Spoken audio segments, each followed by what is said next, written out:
방법을 소개를 해드리고 있습니다.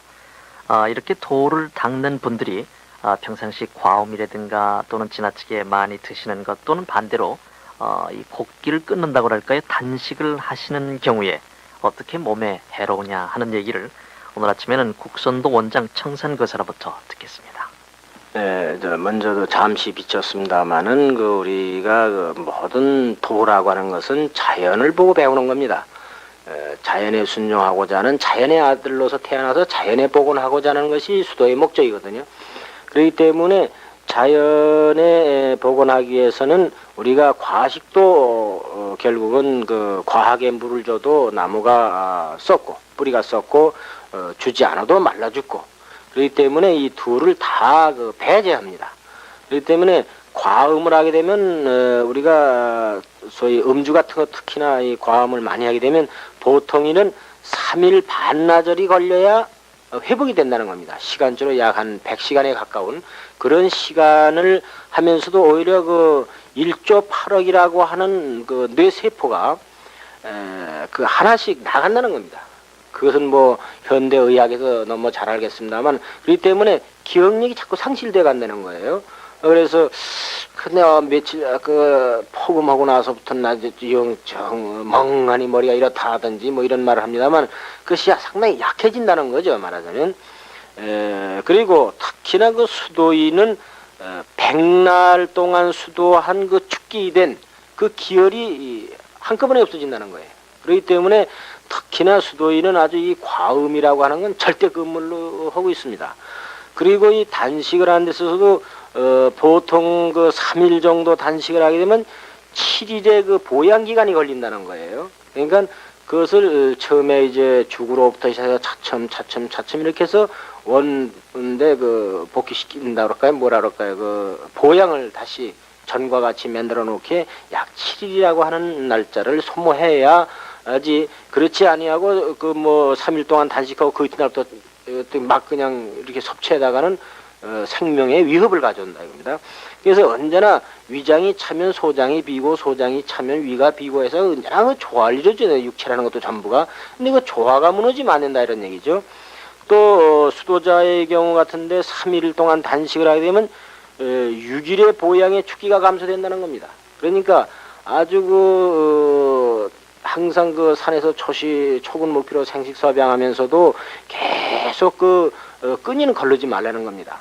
그래서 그 중에 도에서는 기만 사용하라는 거죠. 말하자면 꼭 음식은 어느 걸 채워주기 위함이고 그의 모든 기를 뽑아서 네 전기에 모아라. 이런 것이 하나의 아주 허심합도하는데 가장 중요합니다. 그래서 모든 것이 너무 특히나 저도 그런 걸 많이 겪었습니다. 수양하는데 단식을 해가지고 말이죠. 때로는 좀 게을러서 단식을 한 거지. 저는 비가 온다든지 겨울이라든가 이렇게 되면 산에서 칡뿌리라든가 또 산콩이라든가 이런 걸 구해놓지 못했을 적에 며칠씩 굶는 수가 있어요. 그러면 참 게을러서 굶는 거지만 그럴 때는 허기가 지니까 말이죠. 참 허연 입합 생각이 나고 또 그런 빈 뭐라 그럴까요? 그런 망상이 자꾸 생겨버려요. 그렇기 때문에 옛분들이 하신 단식을 하지 말라는 뜻이 바로 여기에 있었구나. 이런 것을 제가 느껴본 적도 있고, 또 이 배불리 먹게 되면 우리가 잠을 자도 꿈을 꿔도 남한테 얻어먹는 이런 단식을 하게 되면 꾸게 되고, 과식을 하게 되면 남을 주는 꿈을 꿔요. 이런 것이 사몽이기 때문에 꿈이라는 건 물론 생각에 의해서 일어나는 거지만 물체와 여러 가지 또 꿈대로 여러 가지가 문제가 있습니다만, 대개 그와 같은 현상을 한다는 것은 살아서 우리가 지금 수련하고 있을 때 또는 보통 살아가는데도 그런 마음 자세로 변화되는 건 사실이다 이겁니다. 그렇기 때문에 항상 과식도 금하고 단식도 금해라는 것입니다. 요즘도 돌을 닦는다든가 특수한 수련을 하는 분들이 있죠. 이 동양 건강을 위한 이 동양의 비법들, 이 돌을 닦는 사람들의 특수한 이 건강 자료들을 국선도 원장 청산거사가 소개를 해드리고 있습니다. 오늘은 육체적인 동작과 건강과의 관련된 얘기를 함께 들어보시겠습니다. 옛부터 동작과 건강은 우리가 뭐 보통 상식적인 얘기고 예로부터도 식후에 300보를 걸어라 하는 말이 있거든요. 이제 우리가 여러 가지 그 몸놀림을 하는 데서 조신이라고 하는데 몸을 골고루 머리끝부터 발끝까지 신체 매디매디를 골고루 움직일 수 있는 이런 운동을 해라. 그런데 거기에는 정적인 것이 있고 소위 그 동적인 것이 있거든요. 동양어로 말하면 음과 양을 말하는데 정적인 운동으로 내적인 것과 또 외적인 것이 있고 또 동적 면에 있어서도 내적인 것과 외적인 것이 있는데 내적 운동으로는 소위 내공을 아는 분들이 통하는 얘기죠. 소위 유기적 작용이라 그래가지고 기를 작용해서 10번 몸을 움직이는 것보다 한 번 기를 보내주는 것이 그 효과를 노린다. 그 다음에 외적 육체적 동작으로서는 우리가 보통 자기 기호에 맞게끔 여러 가지 운동이 많으니까 그런 그 운동을 종합적으로 전체적으로 육체적 운동으로 보는 거죠. 그러나 그것도 과격하지 아니하고 고요한 데서 하나하나 움직이는 동작이 또 많지 않습니까? 이제 이런 것이 대개 정적인 동작이 되죠. 그러나 또 동적인 동작으로서는 내적으로는 그 내공을 하는 데 있어서는 축기된 힘을 가지고 하는 그 동작이 있습니다. 외공이라고 해서 여러 가지 하는 법이 있습니다만은 외적으로는 소위 육체적 보통 분들이 하는 것이 외적 육체적인 동작이 되겠습니다만은 이런 것은 강하게 또는 그 활력 있게 육체가 건강할 때는 주기적으로 적당하게 할 수 있으나 연령이 좀 많다든지 몸에 질병이 따른다든지 할 때는 또 그걸 정상적으로 하기가 참 난해한 문제들이 많거든요.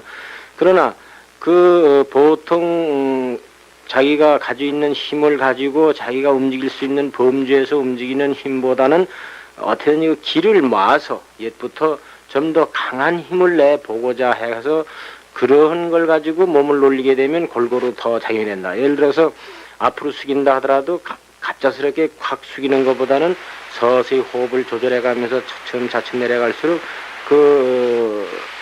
굽혀지는 각도가 점점 가까워지거든요. 이렇게 몸을 많이 변화시켜주는 이러한 운동을 유도시키면서 나가는 그러한 동작이 되지 않으면은 전체적으로 강압적인, 그러니까 억지로 한 말이에요. 무리한 동작을 하게 된다. 그러니까 결국은 무리는 몸에 여러 가지 해를 가져온다. 이겁니다. 그렇기 때문에 무슨 운동이든지 자기 몸에 맞게끔 잘 해야지 자기 몸에 맞지 않고 한다고 하는 것은 그 조화를 깨트린다 이겁니다. 자기 육신에 대한. 그래서 소위 부모로부터 받은 옛날부터 신체 발부는 수지부모라 해서 공자도 말씀하셨지만 자기 건강 문제가 아니라 이 손톱 하나 발톱 하나 자기 마음대로 만들고 자기 마음대로 머리털 하나도 만든 건 없거든요. 다 자연으로부터 받고 부모의 정기를 받고 해서 태어난 거기 때문에 이것이 조화를 잃지 않게끔 하기 위해서 노력도 또 해야 된다. 그래서 소위 인의 지도를 부르짖었지 않습니까? 인이라고 하는 것은 주는 것을 말하는 거고 의라고 하는 건 걷어들이는 걸 말하는 건데 자기 몸을 골고루 작용을 해 줌으로써 자꾸 해 줌으로써 나중에 그 힘을 다시 쓸 수 있는 이런 의적인 작용. 그것은 물론 윤리적 입장에도 쓰겠지만 하나의 자기를 좋아하는데도 인의 지도를 첨가해서 해야 된다. 이렇게 저는 생각을 합니다.